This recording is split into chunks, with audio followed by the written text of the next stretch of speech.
it's time for Bookardy!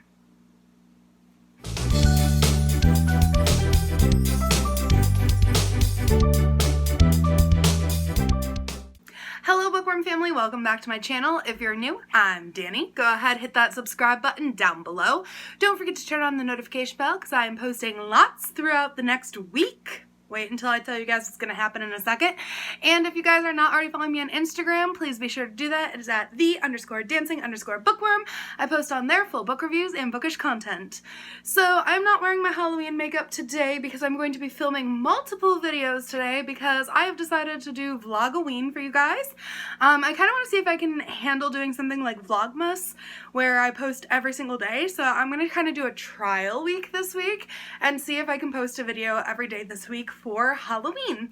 So because I'm filming multiple videos today, I didn't want to put makeup on and then have it be the same makeup like my Halloween makeup. If you guys are new to this channel, usually I don't wear makeup, but for the month of October I've been wearing some Halloween funky makeup, but I'm not going to do that in this video just because I'm going to be filming multiple videos. But today I think is everybody's favorite video and my favorite video to film, and that is my monthly Bookardy. So today I'm going to be using Bookardy to help me decide my November TBR. Before we get into this month's Bookardy, let's see how I did with last month's picks. So we have my stack of books here, and the first book that I read was for a powerful female lead, and that was Clap When You Land, and I listened to it on audiobook by Elizabeth Acevedo, and I did finish that. Then I have The Poet X, which was for a book about work or work-related by Elizabeth Acevedo, and I did finish this. Then I had Emancipated by M.G. Reyes, and that was for LGBTQIA+ rep, and I did finish this. Then I had niece pick, which is so funny that she picked like one of my adult scary books because she's only 7, but she just looked at my shelf randomly and picked Hidden Bodies by Carolyn Kepnes, and I did finish this. Then I had New Release, which is a 2020 release, and I am in the middle of reading this right now, which is Unbirthday by Liz Braswell, which is part of the Twisted Tales series. I only have 150 pages left, so I am going to finish this probably tonight.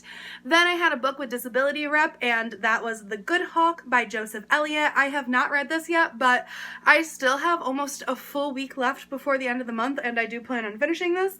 And then I also had Lowest Rated, which I picked Beautiful Broken Girls by Kim Savage. I have not picked this up yet, but I also feel like I can finish it this week. So all 7 books should be finished by the end of the month, which means I had a successful TBR month, which is very good. So this month for my Bookardy and my TBR, I am going to be participating in Believe-a-thon 3, which is a readathon hosted by Gav over at How to Train Your Gavin. It is a middle grade readathon that is based off of a little story that he has kind of come up with, and it's super fun. I love Believe-a-thon. I have participated in, I think, all of the Believe-a-thons. I think I've done all of them so far, so all 3. This will be my 3rd one. So I'm pretty excited to do it. It's one of my absolute favorite of all time readathons, and I'm really pumped. So I will link that down below, so if you guys want to participate in it as well, you can. But since it is a middle grade readathon, I am really hoping to get some middle grade based picks on Bookardy this month. So like the worst picks I could get was if it like says like specifically like an adult book or a new adult book, like a young adult book, because I very much want only middle grade this month, so I can do all 12 of the prompts that he has put on his game. You don't have to do all 12 prompts, but I want to. So we're gonna aim for that. So hopefully all 7 of my Bookardy picks, because I do 7 rolls, will kind of turn out to be middle grade based. Hopefully. So if you guys are new to Bookardy, how this works is I will pull up a dice on my phone. This is my brand new phone, guys. Isn't it nice? But I will pull up a dice on my phone. I will roll it. And this is based off of Jeopardy. So if I get a 1, I will pick an easy card. A 2, I will get a semi-easy card. A 3, I will get kind of a middle-of-the-road card. A 4, I will get a hard card. A 5, I will get a very hard card. And 6 is my choice.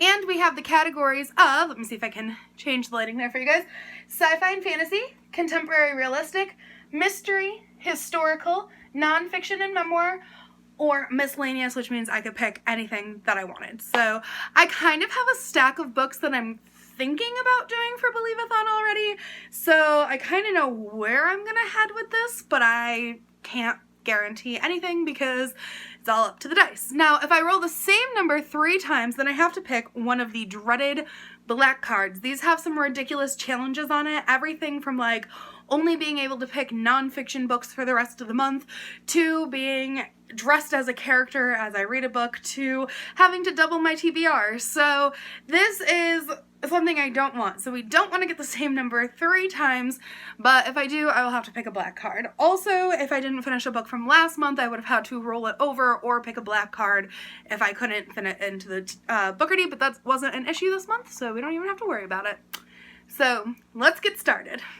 Alright, we've pulled up the dice. Let's see what our first number is. A 6. Good start. I can pick anything I want. So let's look over here. And I am going to pick, I think, I'm going to pick an easy sci-fi fantasy. Let's see what we got.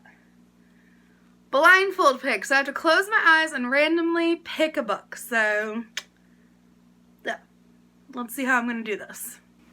Okay, so for blindfold pick, I just realized I set my camera at a really weird angle. I have to sit up nice and tall right now. But for blindfold pick, what I'm going to do is I'm going to bring 6 books downstairs and have my mom lay them out randomly on the table. I'll blindfold myself, spin around a couple times, and then pick a book. So what I've done for this is I've picked 3 books that I want to read that are middle grade for Believe-a-thon, and then I picked 3 young adult books that I want to read, but I don't really want to read them this month because they're not middle grade. So my choices are Escape from Mr. Lemoncella's Library by Chris Graberstein, The Last Kids on Earth by Max Brailer, Wundersmith, The Calling of Morgan Crow by Jessica Townsend, and then the 3 YA that I do want to read but not this month is Ink by Alice Broadway, Dread Nation by Justina Ireland, and Straight On Till Morning by Liz Braswell. So let's go see what I end up picking. Upside down, or it doesn't matter? It doesn't matter.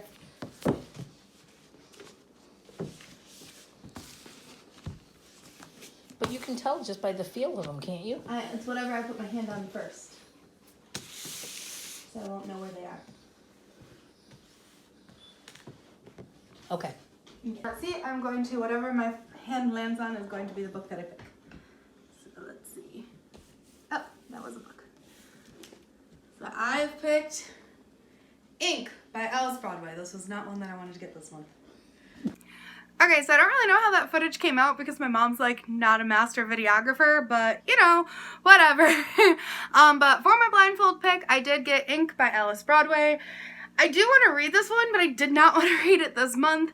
It's not too bad, and I think the rating is like average print. It's not like super tiny or anything, and it's only like shortly over 300 pages, but it's just not a middle grade, so I'm a little disappointed. But this is about a girl who her town tattoos their history, their life story onto their skin, and it's supposed to tell everything about them by the time that they die. And when this girl's father dies, she discovers that some of the tattoos on his skin are a lie, and she's kind of going through the mystery of all of that. So I'm excited to read it, but just didn't want to read it this month, so oh well. Alright, it's time for roll number 2. A 5, so a super hard green card. So let's see. I'll go contemporary realistic.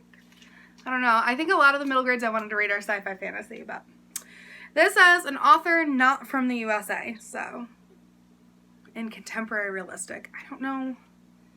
I'll be right back. Okay, so that literally took me 45 minutes. 45 minutes to find a book. I could not find a middle grade from an author not from the US that wasn't sci-fi fantasy that I was interested in reading. So I went up to YA, couldn't find anything there, so I went up to New Adult, and I did finally find something. I'm going to be reading The Black Flamingo by Dean Atta, and this is about a boy who is really struggling with the fact that he is a black gay teenager. As he is about to go to university, he decides that he is going to get involved with the drag club and discovers that he makes a fabulous drag queen and becomes the Black Flamingo. So I am excited to read this. I found it on Scribd, but it's not available until November 4th, which is fine because I probably won't get to it before then anyway. But yeah, that took forever. So yes, I will be reading The Black Flamingo by Dean Atta. So 2 rolls so far. I have no middle grade. This is getting really interesting. So let's see what we can roll next. A 6. Okay, this is my second 6. This is not looking good. If I get one more 6, I have to pick a black card, which is a punishment. So I'm going to go sci-fi fantasy because I feel like that's my strong area right now. And I'm going to go blue. So, heard about on YouTube. This one's actually really easy. I don't need to go anywhere besides my little stack next to me. And I will be reading Wundersmith, The Calling of Morgan Crow by Jessica Townsend. This is the second book in the Nevermore series where Morgan Crow is destined to die on her 12th birthday, where she is swept up by Jupiter North, taken to the land of Nevermore, where she is allowed to compete in these trials to become part of an elite society. If she gets into the elite society, she is welcome to stay in Nevermore, and she will not die. So this is the second book, the follow-up to that, so I'm excited to read it. I've heard nothing but good things about it on BookTube, so this was not a hard pick, thank goodness, and it was middle grade, so woo! Moving on. Alright, roll number 4. A 1. Okay, I'm going to go with, sci-fi fantasy's already been taken. I'm going to go mystery. We have an ugly cover. I don't really think any book has like an ugly cover, so give me a second. Okay, it's not super ugly, but it's also not like what I'd consider a beautiful cover, so I'm going Escape from Mr. Lemoncello's Library, and I just like the cartoony stuff kind of looks more children's-y than middle grade, so that's why I'm saying it's kind of like an ugly cover. Like, it's just not as beautiful as some of my other covers, but it's not like horribly ugly, but it's just not great. So this is by Chris Graberstein. I can't remember if I said that or not, but this is about a boy who learns that his favorite game maker is going to build a mystery room at a local library, I believe, and it's a lock-in, and the only way you can get out is by solving the mystery. So it sounds good. I like mystery rooms, so we're gonna go with this one. Okay, roll number 5. We do not want a 6, so we got another 5, so now we don't want a 6 or a 5. I'm gonna go sci-fi fantasy because I feel like I have the best luck there with middle grades. So, a 2020 release. Dang. Okay, I stupidly forgot that 2020 release is literally a Believe-a-thon prompt, so I already had a book picked out, so that was just really dumb of me. But I'm going to be reading Little Witches, The Magic in Concord by Lee Dragoon. This is actually a graphic novel that I downloaded as an ebook on my Kindle, and it is a retelling of the story of the Little Women, where all 4 of the girls are witches, and Lori is a witch hunter. So I'm interested to read this. It's super short. It's just kind of going to be a goofy graphic novel to read, but I love the Little Women, and I thought it would be kind of fun to just read like a different spoof on it. So that one worked out really well. I can't believe it took me that long to remember that that was a prompt for Believe-a-thon, but we got there. Okay, so we have 5 books that we have out, so we have 2 more rolls, and we do not want to get another 5 or a 6 because then I would have to pick a punishment card and that would suck, but we only have 2 more books, so hopefully we won't get a punishment card. So let's see what's next. A 2. Okay, perfect. So let's see. I'm going to go, I want to pick something different. So I'm going to go miscellaneous for number 2. Oh, boom! We have a middle grade miscellaneous. I can pick anything from my middle grade section over here. Phew, that is like a huge weight off my shoulders. Okay, so boom. Yeah, that's exciting. So I'm going to just randomly pick here because why not? And I'm going to go Frazzled, Everyday Disasters and Impending Doom by Bookie Vivat. So this is about a girl who is just starting middle school and she's kind of freaking out about it. And it says it's not just because she's stuck in a family that doesn't quite get her, or because the lunch ladies at school are totally corrupt, or because everyone seems to have a thing except her. She is always in crisis.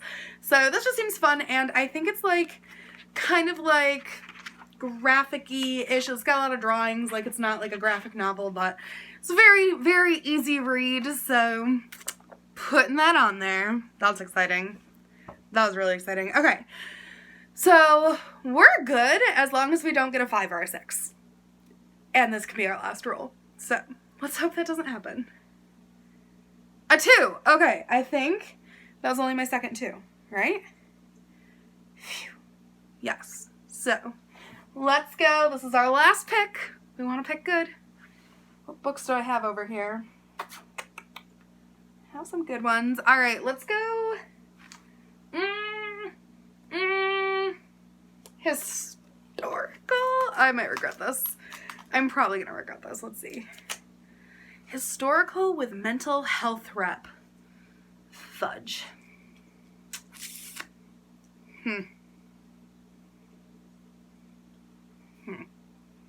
This is gonna be more difficult than I expected it to be. And it's not just something from my pile. Should have gone sci-fi fantasy. Dang! Alright, I gotta go hunt. Okay, so the book that I found has like really mild mental health rep in it, but I think it'll fit well because of the historical time period and kind of what the character goes through. So I've picked Brown Girl Dreaming by Jacqueline Woodson. So this is about a girl named Jackie whose parents get divorced, and she is kind of split between two lives, one in South Carolina and one in New York, and this takes place in the 1960s and 1970s, and she kind of has this feeling of like sadness and depression and real loneliness from what it sounds like in the description. I don't know 100% how much mental health plays in this, but it does seem like there's an element of depression in it, and she's kind of going through stuff in both places that she has to split her time in, and they're both very different lives that she's living. So kind of that split life, depression kind of stuff is what I'm getting from it. So I wanted to read this book for a while. I'm excited to do it, but I don't know how much mental health rep is in it, but it was the closest thing I could find for right now because, dude, this did not work out the way that I wanted it to. I still have 7 books that I wanted to put on this TBR that did not get put on here. So, yeah, oh, 8, I'm sorry, 8. That stinks. So, yeah, let's look at the books that I am reading for my TBR, and then I'll discuss a little bit of Believathon. So, okay, so here's a few of the books. I am going to be reading Ink by Alice Broadway for blindfold pick. For Heard About on YouTube, I'm going to be reading Wundersmith, The Calling of Morgan Crow by Jessica Townsend. For Ugly Cover, I'm going to be reading Escape from Mr. Lemoncello's Library. For middle grade, I'm going to be reading Frazzled, Everyday Disasters, and Impending Doom by something Viviette, Bookie Viviette. Oh, and Escape from Lemoncello's Library is by Chris Graberstein. I always forget to say the author on that one. And then for mental health rep, I'm going to be reading Brown Girl Dreaming by Jacqueline Woodson. I will also be reading, author not from the USA will be Black Flamingo by Dean Atta. And for 2020 release will be Little Witches by, I know the last name is Dragooni. Can't remember the first name right now. I will write it here. So yeah, so those are the books that I'm reading in this month, and I still have this stack that I would like to read in this month as well. So just to give you a little idea, add about 4 more books to that, and that's where we're at. So I'm not going to discuss what I'm reading for Believathon right now. I'm going to make that a separate video for this week, so I hope you guys stay tuned for that. And yeah, I am hoping to get a video up every day this week, so wish me luck. Thanks so much for watching. Bye! Wasn't that a great video? Clearly books make me very happy. Now you can make me happy too. Click the subscribe button to follow my channel. Don't forget to give me a thumbs up if you think I did good. And the notification bell will let you know when I post new content. Also, follow my Instagram for more book shenanigans.